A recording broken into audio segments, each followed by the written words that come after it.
घोड़ा जितना पुराना होता है उतना ही खतरनाक होता है। इस हीरो को मैं दौड़ाऊंगा, घोड़ा भी हीरो बनेगा, पैसे भी वो लगाएगा। क्या किया जाएगा फिल्म की स्टोरी लाइन में बदलाव? क्या मर्ज किया जाएगा बॉलीवुड और टॉलीवुड इंडस्ट्री को?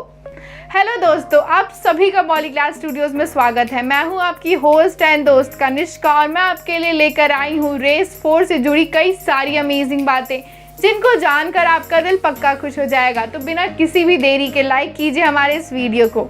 लेकिन हाँ, उससे भी पहले अगर आप सिनेमा की दुनिया से जुड़ना चाहते हैं और करना चाहते हैं काम, तो डिस्क्रिप्शन बॉक्स में दिए गए जॉब लिंक पे क्लिक ज़रूर कीजिएगा और इस अपॉर्चुनिटी का भरपूर फ़ायदा भी उठाइए।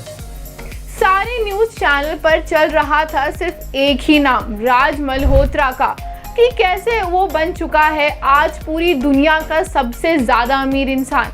और ये न्यूज़ देखकर एक आदमी अपने आलीशान से कमरे में अपने हाथ में एक वाइन की गिलास लेकर और एक सिगार लेकर इस न्यूज़ को देखकर काफ़ी ज़्यादा खुश हो रहा था और मुस्कुरा भी रहा था। लेकिन इस न्यूज़ के बीच ही एक और आदमी की एंट्री हो जाती है कमरे में, जो होता है राजीव का पीए। और वह राजीव से कहता है, सर आपका कंसाइनमेंट भेजा जा चुका है और पेमेंट भी आ चुकी है। और इस न्यूज़ को सुनने के बाद तो राजीव बहुत ही ज़्यादा ज़ोर ज़ोर से हंसने लगता है, जिसके बाद उसका पीए रूम से बाहर चला जाता है और राजीव अपनी जीत का जश्न मनाने लगता है। अब जहां एक तरफ राजीव अपनी जीत का जश्न मना रहा था, तो वहीं दूसरी तरफ आरव सिंघानिया नाम का एक आदमी इस न्यूज़ को देखकर काफ़ी ज़्यादा गुस्सा हो गया था और इस न्यूज़ को देखने के बाद उसने अपनी टीवी पे फ्लावर पॉट दे मारा। लेकिन राजीव की सक्सेस की न्यूज़ सुनने के बाद उसको अपनी हार का एहसास हो रहा था। आखिर राजीव उसका सबसे बड़ा कॉम्पिटिटर था और दुश्मन भी। इस न्यूज़ को देखने के बाद आरव सिंघानिया इतना ज़्यादा नाराज़ हो गया कि उसने एक बार डिसाइड कर ली कि वो करने वाला है राजीव को किसी भी हालत में बर्बाद, और जो कुछ भी राजीव का है वो उसको अपना बना लेना चाहता है।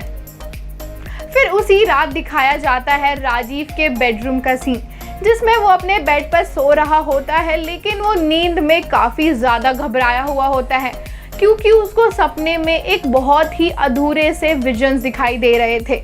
लेकिन फिर अचानक से उसको अपने सपने में बहुत ही ज़्यादा तेज़ रोशनी दिखी और उस रोशनी में उसको कोई मरते हुए दिखा, जिसको देखकर राजीव काफ़ी ज़्यादा घबरा गया और नींद से उठ बैठा।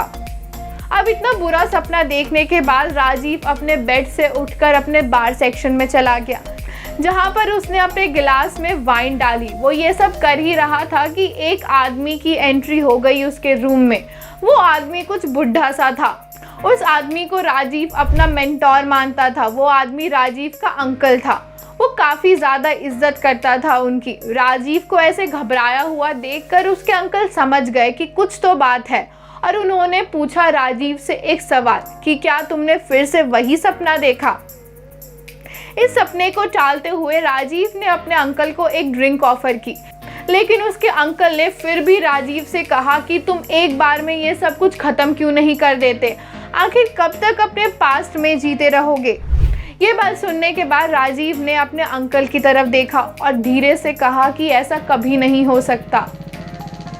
लेकिन इससे पहले उसके अंकल राजीव से कुछ भी बोल पाते, राजीव बोल पड़ा और उसने अपने अंकल से कहा कि काफ़ी रात हो चुकी है, आपको सो जाना चाहिए। ये बात सुनकर राजीव के अंकल कमरे से तो चले गए, लेकिन उनके कमरे से जाने के तुरंत बाद राजीव अपनी अलमीरा के पास जाकर खड़ा हो गया और उसने धीरे से अपनी अलमीरा खोली और उसमें से एक ब्लैक बॉक्स निकाला। और इस बॉक्स को देखने के बाद वो काफ़ी ज़्यादा इमोशनल हो गया था और घबरा भी गया था। अब ऐसा क्या देख लिया राजीव ने अपने सपने में और क्या है उस ब्लैक बॉक्स में जिसको देखकर राजीव इतना ज़्यादा इमोशनल हो गया? इन सारे सवालों का जवाब मैं आपको दूंगी नेक्स्ट वीडियो में, जब मैं बताऊंगी आपको रेस 4 की आगे की कहानी। तब तक आप हमें कमेंट्स में ये बताइए कि आपको क्या लगता है कि क्या पास्ट होने वाला है राजीव का। तब तक के लिए बाय बाय दोस्तों।